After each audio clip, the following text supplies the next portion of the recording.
세상에 나온 아기의 첫 돌상에 오르고 성인이 되어 혼례를 치르면 신부가 혼수로 준비하는 것. 시대를 막론하고 태어나면서 생을 마감할 때까지 매일 함께하는 것. 바로 그릇이다. 조선시대 때 식기는 주로 680ml 정도의 용량을 가졌던 반면에 요새 이제 저희가 식당에서 먹는 식기가 190ml 정도 됩니다. 수천 년 동안 선조들의 생활과 가장 가까이 맞닿아 있는 생활용품. 밥심으로 살아온 한민족의 그릇에는 전통 과학 기술이 담겨 있다. 시대에 따라 만드는 재료와 제작 방법에 따라 다양한 변신을 거듭해온 그릇. 우리가 쓰고 있는 그릇은 어떻게 변화되어 왔으며 그 안에는 어떤 과학적 비밀이 숨어 있을까? 만드는 사람이나 쓰는 사람이나 어떤 정신이 포함된 간결하고 담백한 멋이 묻어나는 우리 그릇. 그릇을 만든 우리 선조들의 지혜와 과학적 우수성에 대해 알아본다.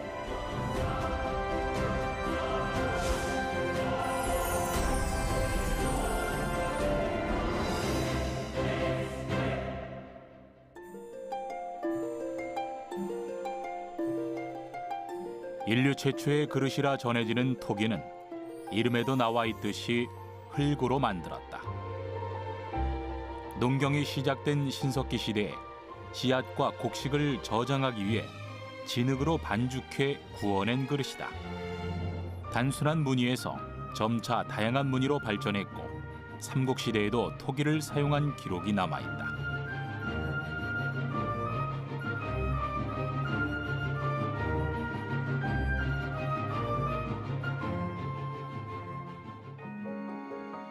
토기를 사용한 이후로 그릇을 만드는 방식은 시대를 거듭하면서 조금씩 발전했다.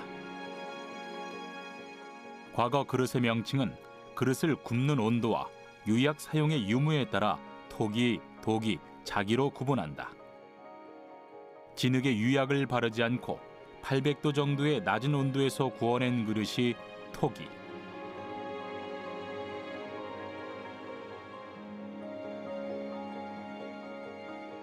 유약을 바르고 천도로 구운 그릇은 도기이다. 자기는 고운 점투에 유약을 바르고 1300도가 넘는 고온에서 구워서 만들었다. 예로부터 우리 선조들은 주변에서 가장 쉽게 구할 수 있는 재료인 흙을 불에 구워 생명을 불어넣고 생활에서 살아 숨쉬는 그릇을 만들었다.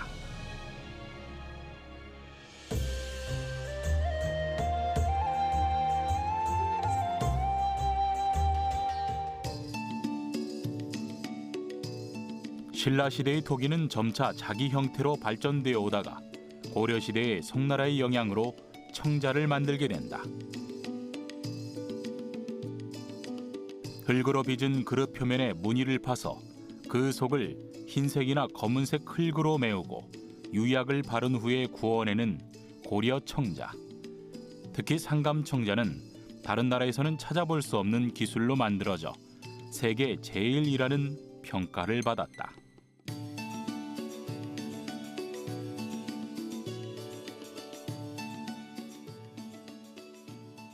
흙으로 빚어 불에 굽는다는 공통점이 있지만 비색으로 푸른 빛을 띠는 고려 청자와 송나라 자기는 그 빛깔부터 달랐다. 북송 말기 태평 노인이 지었다는 수중금에도 고려 청자의 비색이 천하제일이라고 평가했다. 고려 청자 같은 경우는 12세기에 달하면은 거의 뭐 전 세계 청자 제작 기술로는 아마 탑이 아닐까. 그거는 이제 우리가 주장하는 것뿐만이 아니라 그 송나라의 사신으로 이제 고려에 한 달간 머물다 갔던 이제 서궁이라는 그 당시에 이제 북송의 그 관료가 쓴 선화봉사 고려도경이라는 이 남아있는 이 문헌 자료에 의하면 사실상 고려 청자는 그 당시 전 세계 최고의 그릇이라고 하는 여효와 쌍벽을 이룰 수 있는 정말 핵심적인 색상, 기술 모든 걸 다 가지고 있었습니다. 디자인도 역시 마찬가지고요. 그런 측면에서 보면 뭐 고려 청자의 기술은 거의 세계 최고라고 할 수가 있습니다.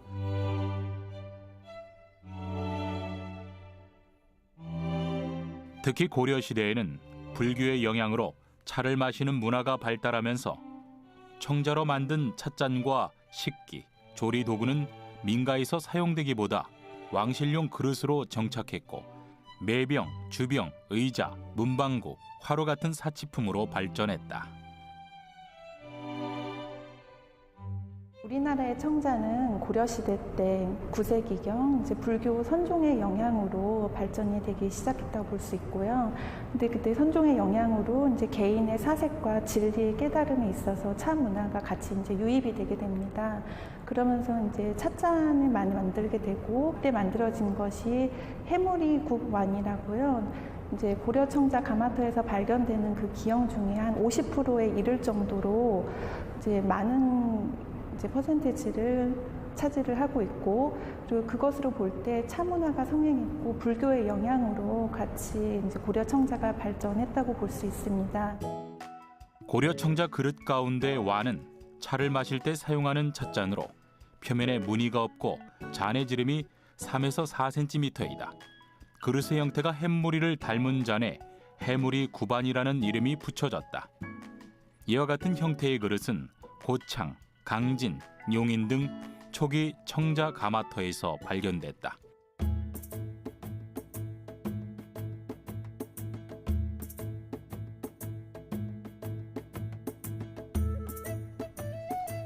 고려 말 국내외 정세가 혼란스러운 시기에 최고의 청자를 빚는 도공들은 원나라로 끌려갔고 남은 이들은 왜구를 피해 도망쳐야 했다.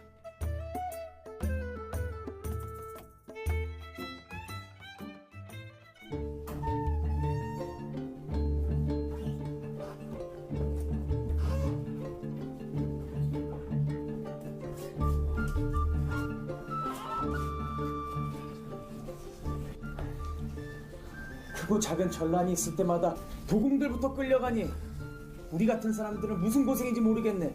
이게 오죽했으면 청자전쟁이라고 하지 않겠나? 나는 이쪽으로 가서 가마토로 사용할 것을 찾아보겠네. 알겠네. 나도 내가 가진 경험치로다가 어떻게 해서든 만들어 보겠네. 꼭 성공하길 바라겠네. 몸 조심하고 또 봅세.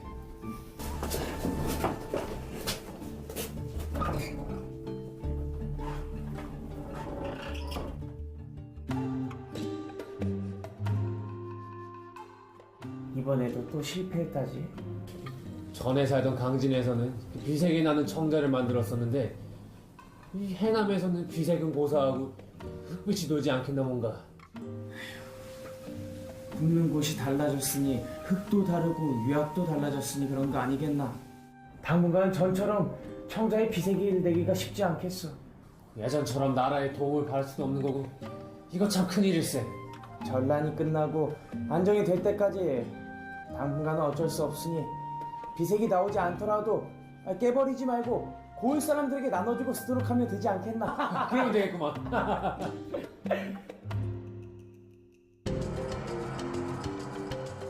결국 고려 말 공양왕 때에 와서는 국가 정책으로 청자 대신 자기와 목기를 쓰도록 권장했다. 이후 조선 시대에 넘어가서는 고려 청자가 분청사기로 변화한다. 결국 전국에서 만들기 시작해서 만인을 위한 그릇으로 새롭게 역사에 등장한다.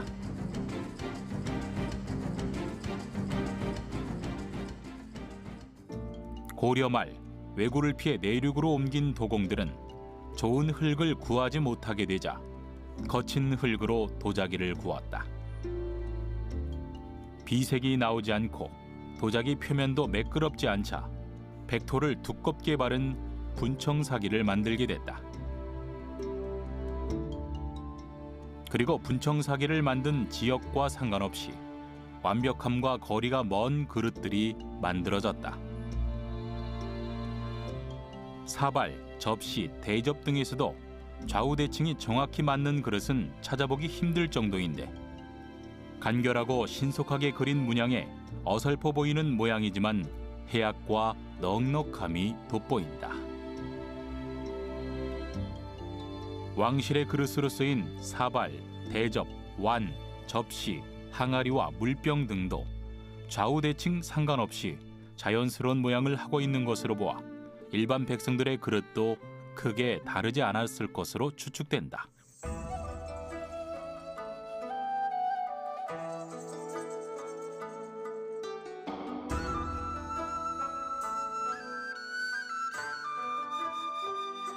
고려와 조선 같은 전근대적 국가에서 왕실은 곧 국가이며 왕실에서 사용하는 물건은 국가를 대표하는 상징이다.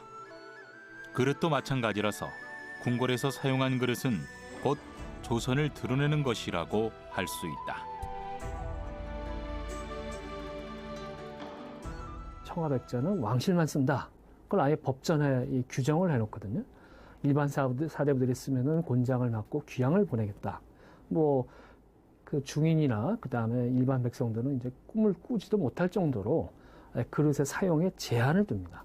그거는 곧 그릇이 바로 사용하는 사람 그 자신을 의미하는 것이고 계급을 상징하는 것이기 때문에 그 나름대로의 계급의 어떤 그 유무를 굉장히 중요시했던 그 당시의 국가 체제에서는 뭐 그릇이라든지 옷이라든지 여러 가지 우리가 의식주 부분에서 계급별 차이를 둘 수밖에 없었던 것이고 그릇도 마찬가지였던 것 같습니다.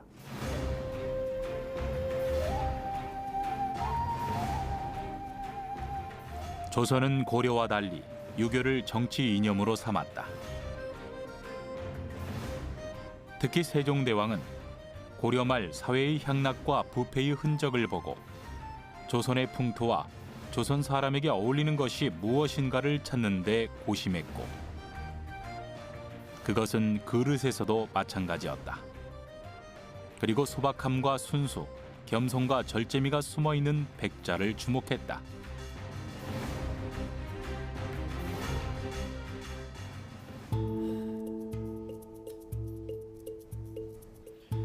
요즘 금과 은으로 만든 그릇을 사용하고 사치를 부리는 무리가 많다고 들었는데 예, 그러하옵니다. 이참에 먼저 왕실을 모범을 보이고 꾸미되 사치스럽지 않고 질박하되 누추하지 않은 백자를 왕실용 어기로 지정하려고 하는데 그대 생각은 어떠한가? 절제와 순수함을 담은 백자는 조선과 잘 맞을 듯하옵니다. 백자를 어기로 쓰려면 무엇부터 하는 게 좋겠나? 예, 먼저 한양과 지리가 가까우며 양질의 백토가 많이 나고 땔감도 풍부한 광주에 전용 가마를 지으심이 어떠하신지요? 그러면 광주에 왕실의 그릇을 굽는 관여를 세우도록 하라.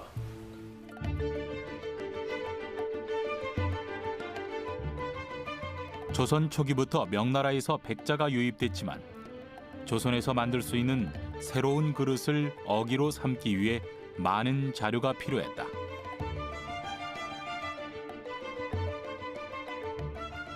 세종실록 지리지를 통해 전국적인 자기와 도기의 생산 여건에 대한 조사가 진행됐다. 세종은 왕실 그릇으로 백자를 선택하고 고품격의 백자 생산을 요구했다.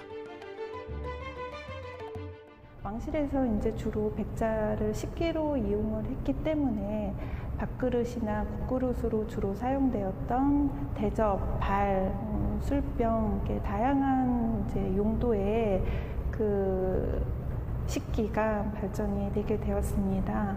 백자의 제작은 주로 이제 지하에 매장되어 있던 고령토라는 데서 이제 고령토를 얻어서 만들게 되었고 청자보다는 더 높은 청자는 1250도 정도에서 구웠는데 백자는 1300도에서 소성을 하게 됩니다. 더 높은 온도일수록 더 높은 기술이 필요하기 때문에 청자보다는 백자가 이제 조금 더 흙을 구하는 환경이나 아니면 그 굽는 그 기술에 있어서 조금 더 뛰어난 기술을 가졌다고 볼 수 있고요.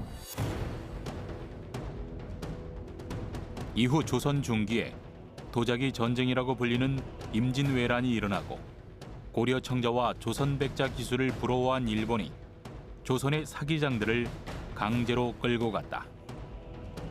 그리고 이때부터 일본의 도자기 기술이 비약적으로 발전했다.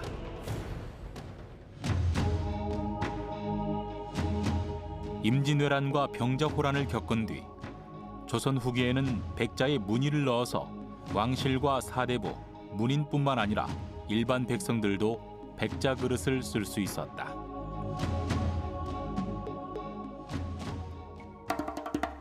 거칠고 투박하지만 가장 다양하게 쓰인 그릇 옹기. 신석기 때 처음 만든 토기가 청동기 시대를 지나면서 800도에서 구워지는 기술이 발전하고 도기의 형태를 갖추게 된다. 조선시대에 들어와서 가마 사용이 활발해지고 굽는 온도가 1000도 이상 올라가면서 옹기의 형태를 띠게 됐다.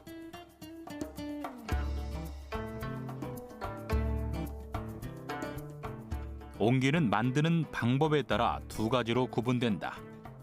진흙에 유약을 바르지 않고 900에서 1000도로 구워낸 질그릇과 진흙에 유약을 발라 1200도 고온에서 구워낸 윤기와 강도가 좋은 오지 그릇으로 구분할 수 있다.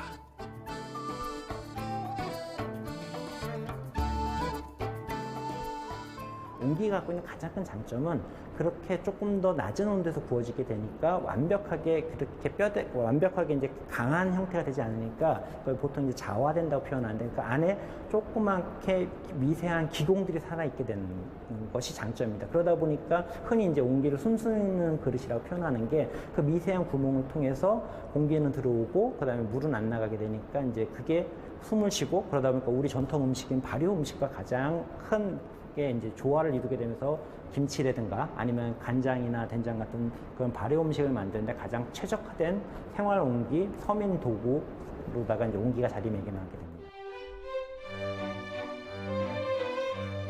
숙성 과정을 거친 진흙으로 타래를 만들고 원형 바닥에 벽을 세운 뒤 표면을 매끄럽게 다듬어서 햇빛에 골고루 말리고 약토와 나무재를 섞은 유약을 발라서 고온에서 며칠 동안 굽는다. 가마에 불이 꺼진 뒤 며칠 후에 꺼내면 마침내 옹기가 완성된다.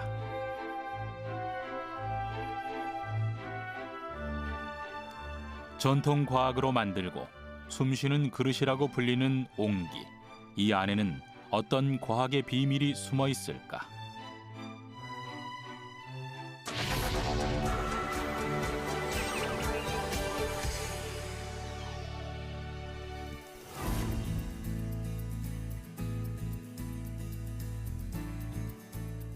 옹기가 숨을 쉬는 이유를 알기 위해서 옹기의 원료에 대해 알아볼 필요가 있다. 옹기와 다른 도자를 비교해 본 결과 원료 성분에서는 큰 차이가 없었지만 원료가 되는 흙의 입자, 알갱이 크기에서 차이를 보였다. 일반적으로 도자기를 만들 때는 원료가 되는 흙을 분쇄해서 걸러낸 고운 흙으로 만든다. 하지만 옹기는 천연에 있는 진흙을 숙성시킨 후 그대로 물에 개서 그릇 모양을 만들었다.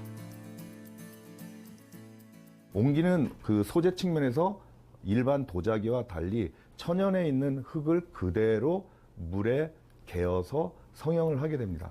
그러면 어떤 특징이 있냐면은 굵은 알갱이들이 그대로 함유하게 되는 거죠. 그러니까 굵은 알갱이가 있기 때문에 알갱이와 알갱이 사이에 틈새가 많이 발생하게 되고 그 틈새가 굽는 과정 속에서도 계속 남게 되면서 옹기는 기공을 가지는 숨쉬는 그릇으로 완성이 되게 됩니다. 옹기의 몸체와 유약의 열 팽창 차이가 크기 때문에 옹기를 구울 때 유약이 녹았다가 식은 후에 가마에서 꺼내면 녹았던 유약이 고체가 되면서 미세한 틈, 기공이 생기는데 그 틈 사이로 숨을 쉬는 것이다. 옹기의 기공 크기보다 빗물이 2000배 정도 크기 때문에 수분이 차단되고 공기는 통과시켜 발효에 최적화된 환경이 된다. 우리 눈에 안 보이는 미세한 공기구멍은 옹기에 어떤 효과를 가져오게 될까? 기공을 함유하고 있다는 것은 어떠한 특징을 갖고 있냐면은 열전도 특성을 극히 나쁘게 한다. 그러니까 열을 갖다가 잘 전하지 못하게 하는 역할이 그 기공 안에 있는 것입니다. 그러니까 기공 자체가 열전도율이 굉장히 나쁘기 때문에 열을 전달하지 않는다. 이런 특징을 가지고 있는 거죠. 이와 마찬가지로 그 안에 음식을 담았을 적에 열이 전달되지 않기 때문에 뜨거운 음식은 뜨거운 대로 보존이 오래되고 차가운 음식은 차가운 대로 오래 보존되는 이러한 특성을 옹기가 갖고 있습니다. 열 전도율이 낮은 옹기의 특성 때문에 뜨거운 국물을 좋아하는 한민족은 뜨끈한 뚝배기 한 그릇으로 배고픔을 이길 수 있었다. 깨지면 그대로 자연으로 돌아가기 때문에 환경오염 걱정이 없는 친환경 그릇 옹기는 시간이 흐를수록 음식이 더 맛있게 익도록 도와주고 과학을 생활에 접목한 실용과학의 결정판이다.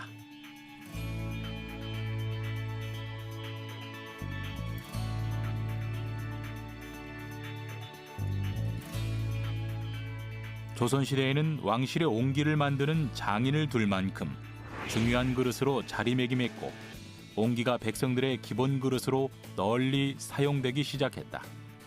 옹기는 역사가 가장 긴 그릇이라고 할 수 있다.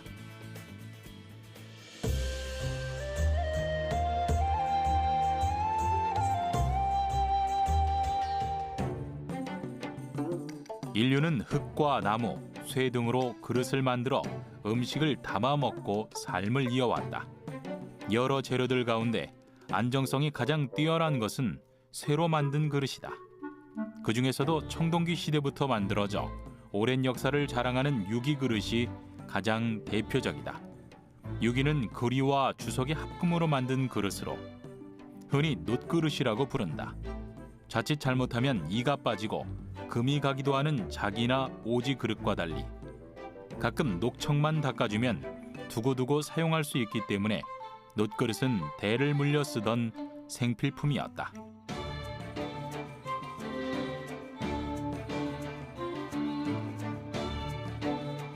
놋그릇은 만드는 방식에 따라 쇳물을 틀에 부어서 기물을 만드는 주물유기와 손으로 두드려서 만드는 방자유기로 구분된다.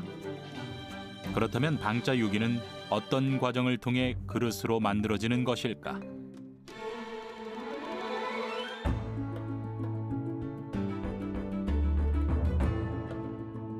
경상북도 문경, 이곳에서 옛날 방식 그대로 방자유기 그릇이 만들어지고 있다. 중요 무형문화재 제77호 방자유기 명예 보유자 이봉주 장인의 아들이자 기술 이수자인 이형근 유기장이 방자유기의 전통을 이어가고 있다. 방자유기 만드는 과정이 많이 현대화됐는데 옛날 우리 전통 어르신들이 하던 그 방법대로라면은 쇠를 용해하는 용해 과정, 그다음에 내핌질, 우김질, 냄질, 닭침질, 재질, 배름질, 가질 해가지고 크게 한 8가지 공정을 나눌 수 있었고요. 이제 그 과정에 그 전문 기술자들이 이제 여러 명이 협업해서 일을 하는 그 공동 작업으로 생산될 수 있는 제품들입니다.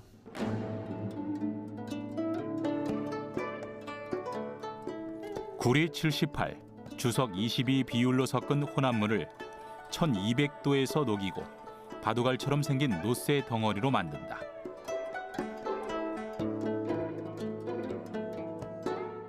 내핌질로 바둑을 넓게 늘려서 납작하게 만들고 우김질로 납작해진 바둑을 여러 장 겹쳐서 두드리면서 그릇 형태를 잡아준다.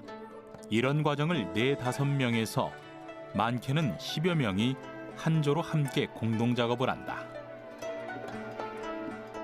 불교에서 만든 이유는 뭐냐면 그 구리하고 주석을 그 합금을 하면 그 보이지 않는 그 기포들이 있어가지고 그 주물로 만들었을 때는 거기서 그 녹이 좀 나와요. 근데 이 불교에서 만들면 그 조직이 친밀해져가지고 녹도 안 나올 뿐더러 그 주물로 했을 때의 한계는 어느 정도의 두께를 유지해줘야지 그 주물이 가능하거든요. 근데 그 방자유기를 하면은 아주 그냥 종이보다 더 얇게까지도 우리가 기물을 만들 수 있으니까는. 우김질이 끝나면 여러 장으로 겹쳐진 그릇 형태를 하나씩 분리한다. 그리고 그릇을 하나씩 당기면서 쳐주고 늘리는 닭침질이 시작된다. 그리고 고르지 못한 모양을 다듬어주고 물에 넣어서 온도를 식히는 담금질이 이어진다. 원래 이 방자유기새는 너무 강하기 때문에 물에다 담금질 해가지고 그 경도를 낮춰가지고 쇠를 부드럽게 한 상태에서 가공을 해서 열을 가하면 어느 정도 이제 강도가 나오는 거거든요. 근데 일반인이 알기로는 그 담금질을 해서 쇠를 강하게 만든다는데 그건 아니고 담금질을 해가지고 쇠를 연하게 만들어가지고서 모양을 더 예쁘게 만들기 위한 그 과정의 하나예요. 담금질 과정에서 생기는 그릇의 변형을 바로잡고 산화 피막을 제거해서 방자유기 고유의 색을 잡으면 방자유기의 공정이 끝난다.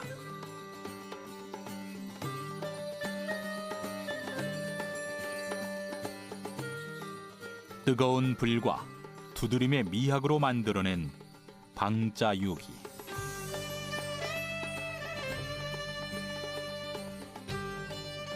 불교를 숭상한 고려시대에는 유기로 불교 용품과 악기를 만들었는데 궁중과 귀족들이 놋그릇을 쓰기 시작했다.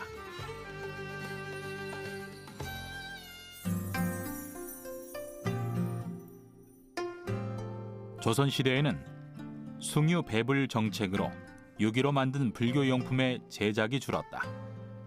국가에서 동을 채굴하여 놋그릇 생산을 담당하는 유기장을 따로 두어 놋그릇 사용을 장려했다.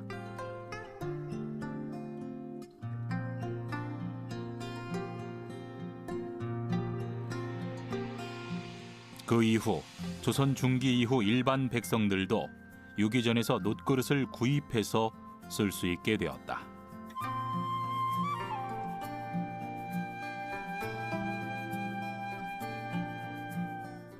최근에는 안전한 먹거리에 대한 관심이 높아지면서 음식을 살리는 놋그릇이 재조명되고 있다. 그렇다면 생명의 그릇으로 불리는 놋그릇 안에는 어떤 과학의 비밀이 숨어 있을까?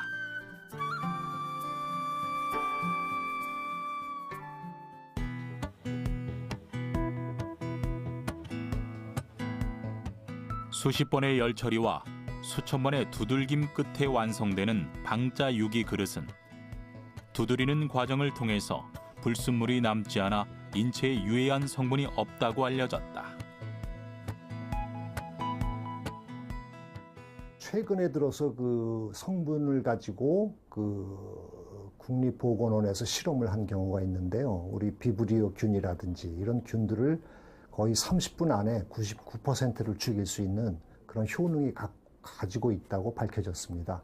유리나 스테인리스 같은 경우는 뭐 24시간, 48시간이 지나도 한 60%밖에 못 죽인다라는 데이터가 있죠. 근데 그거에 비하면 굉장히 빠른 것이죠.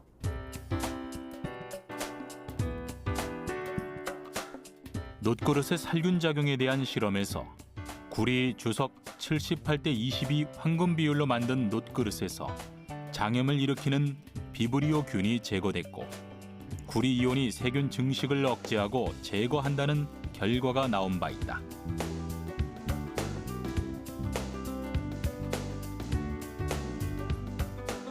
구리가 이온을 통해 살균 작용을 하는데 구리 78, 주석 22의 배합이 인체에 가장 적합한 비율이라는 학설이 있다. 만약 구리의 비율이 78%보다 더 많아지면 구리 성분이 녹을 만들어서 인체에 해로울 수 있으나 적당량의 구리가 함유된 놋그릇에서 용출된 무기이온 상태는 일부만이 식품 성분과 결합하여 필요한 양만큼만 흡수된다고 추측하고 있다. 우리가 이제 메르스 같은 경우도 심각했던 게 뭐냐면 병원에서 감염이 된 거예요. 그 병원에서 감염이 된 이유는 우리가 항생제를 남용하는 바람에 슈퍼박테리아가 생긴 거죠. 그러니까 그 항생제에 내성이 있는 박테리아가 병원에 살면서 병원을 왔다 갔다 치료받으러 다니는 사람들을 다시 또 감염을 시키는 것이죠. 그래서 그걸 해결할 수 있는 유일한 방법은 이제 항생제가 아니라 이런 거를 병원에다 우리가 설치를 해서 병원 내 감염을 우리가 효과적으로 해결할 수 있는 아주 우수한 대안이 지금 떠오르고 있는 것이죠. 강력한 살균 효과를 가진 놋그릇은 조선 후기에 들어서 신분에 관계없이 사랑받는 그릇으로 사용됐다.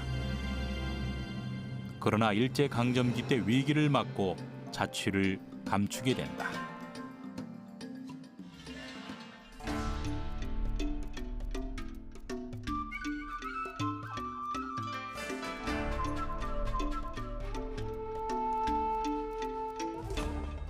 이번엔 또 얼마나 얻어갔다나? 이 마을에 있는 쇠붙이는 다 쓸어갔다네. 우리 집도 녹색 그릇은 물론이고 요강이며 숟가락 젓가락까지 다 걷어갔어. 이거 일본 놈들한테 이 나라 뺏긴 것도 서러운데 일본이 그 중국이랑 미국이랑 전쟁하는 거 우리가 물자까지 다 갖다 바쳐야 되니 이거 완전 죽을 맛이로구만. 그래서 그런가? 사기 그릇 만드는 가마터에 불이 들어오더라고. 그러고 보면 이거 사기 그릇이 용기고 흙으로 빚은 만큼 좋은 것은 없네. 일제강점기 당시 일본은 전쟁 자금을 모은다는 명목으로 각 가정에서 소유한 유기를 수탈해 갔다. 그 이후에는 연탄을 사용하면서부터 연탄 가스에 변색되기 쉬운 놋그릇 대신 스테인리스 그릇을 선호하여 놋그릇은 점차 사라졌다.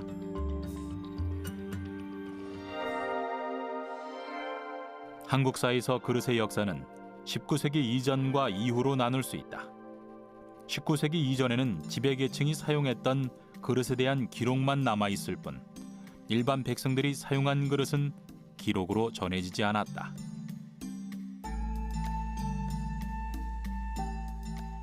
그러나 19세기 이후 풍속화나 사진 자료들이 남아있어서 일반 백성들이 사용한 그릇에 대한 연구가 많이 이루어졌다.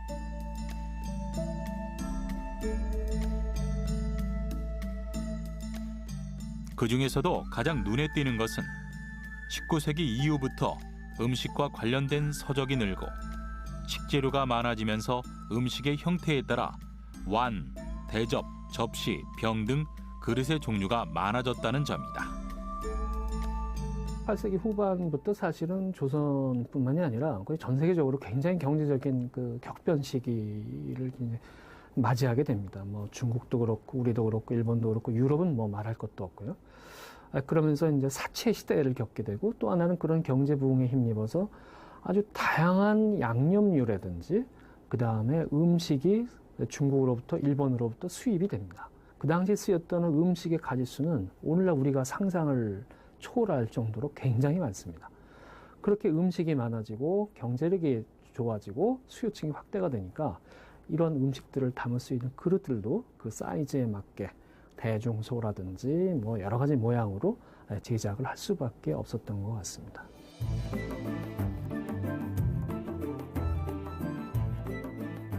우리 선조들이 사용했던 그릇에 대해 알아보던 중 조선 후기에 배달 음식이 존재했다는 사실이 눈길을 끌었다. 당시 양반들이 먹었던 해장국인 효종갱은 밤에 끓여서 새벽녘 통행금지 해제를 알리는 33번의 종이 울려 퍼지면 남한산성에서 사대문 안의 대갓집으로 배달되었다. 새벽효, 쇠북종, 국갱자를 써서 효종갱이라고 불렀다. 효종갱을 드셨던 분들이 이제 이게 굉장히 양반 해장국이라고도 불리는데 일반 서민들은 먹을 수 없는 재료가 들어가 있어요. 일단 뭐 소갈비라든지 전복이라든지 해삼이라든지 또 이제 송이, 그전에는 이제 송이를 넣고 끓였다 그러는데 지금은 이제 송이가 비싸기 때문에 송이는 조금 뺑이 못 넣지만 이런 재료들을 로 해서 끓였기 때문에 일반인이 먹기는 굉장히 부담스럽고 고가의 음식이었을 것 같고 그래서 이제 굉장히 지체 높은 양반님들이 많이 드시지 않았을까. 조선 후기 문신이자 서예가인 최영련이 지은 한문과 한시 혼합 형태의 기록서 해동죽지에서는 조선 팔두의 별미 중 하나로 효종갱을 꼽는다.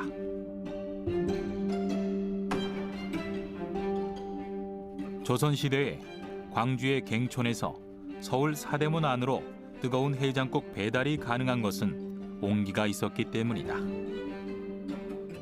옛날에 이제 인정 8.15에서 요즘 같은 통금지 같은 게 있었었는데, 그러니까 새벽에 대개 5시 정도에 이제 들어가려고 하면은 남한산성에서는 거의 이른 자정 때쯤 출발을 해가지고 배달을 해야 되는 거죠. 그러니까 식을까봐 거기에다가 이제 일종의 옛날에는 보온재가 없으니까 솜으로다가 이제 누비 같은 솜 누비나 이런 걸로 다 싸서 온도를 유지시키면서 이제 배달을 했을 것으로 보입니다. 기록에 보면은 그 솜으로다가 공기를 더 둘러쌌다라고 표현을 하고 있는데, 일단은 도자기 자체가 뜨거운 것을 넣었을 때 그 온도를 어느 정도 유지시켜주는 게 있는데, 온기도 그런 기능을 갖고 있죠. 근데 거기다가 이제 보온재로서 솜을 한 편 더 둘렀으니까 그 보온 기능을 더 강화시켜서 그거를 배달했을 것입니다. 해장국 이전에는 냉면이 배달이 됐다. 1810년 조선 후기 임하 필기에 보면 11살 어린 나이에 군왕의 자리에 오른 순조가 달구경을 하다가 궁궐 밖에서 냉면을 사다 먹었다는 기록이 있다. 1849년 조선 후기에 쓰여진 세시 풍속집 동국 세시기에 언급된 냉면은 진주 지역의 양반가에서 배달해서 밤참으로 먹었다고 전해지고, 기방에서 기녀들과 술판을 벌인 후 입가심으로 냉면을 즐겨 먹었다고 전해진다. 이렇게 냉면 배달이 가능했던 건 역시 살균 효과뿐 아니라 보냉 효과가 뛰어난 놋그릇이 있었기에 가능했다.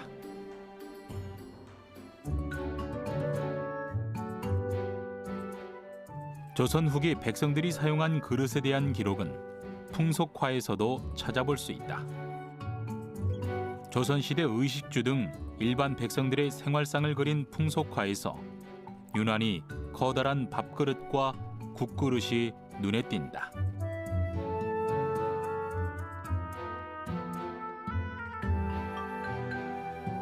조선 후기 기록을 보면 당시 한 끼 식사 때 먹은 밥의 양이 성인 남자 7홉, 여자 5홉, 아동 3홉, 어린아이 2홉이라고 나와 있다. 1홉은 약 180ml, 남자 어른의 한 끼 밥량이 무려 1260ml, 1.2리터가 된다. 콜라나 사이다 같은 탄산 음료를 담는 페트병을 가득 채울 만큼 어마어마한 양이다.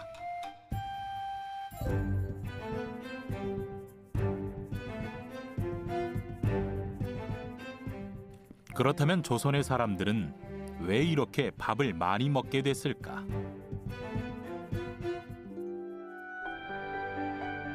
당시에는 요즘처럼 삼시세끼가 아닌 밥과 국 위주로 아침과 저녁 두 끼 식사를 했다. 평소 육류 섭취가 부족했던 선조들은 노동을 할 때 필요한 단백질의 대부분을 쌀이나 콩, 보리, 조 같은 통곡물로 채웠고, 그러다 보니 자연스럽게 밥그릇이 커지게 됐다.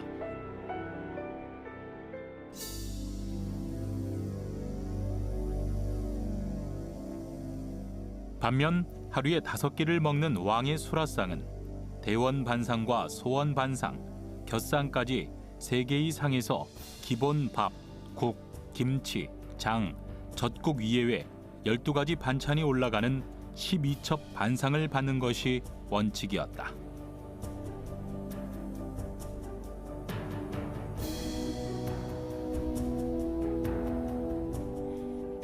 그러다 보니 그릇의 크기 자체는 작아지고 상을 채우는 반찬의 개수는 많아서 백성들의 밥상과 확연한 차이를 보인다.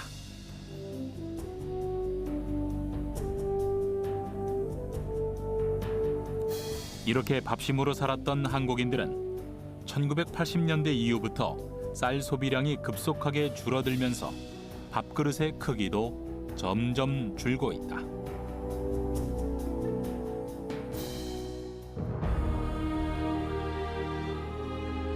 수천 년 동안 한민족의 밥상을 지킨 그릇은 앞으로 또 어떻게 변화하게 될까?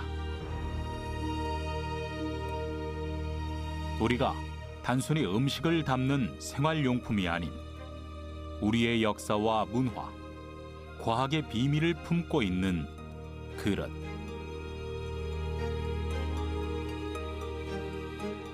그릇은 만드는 사람과 쓰는 사람의 정신을 포함한 우리 땅의 모든 것이 취합된 대표적인 문화유산이다.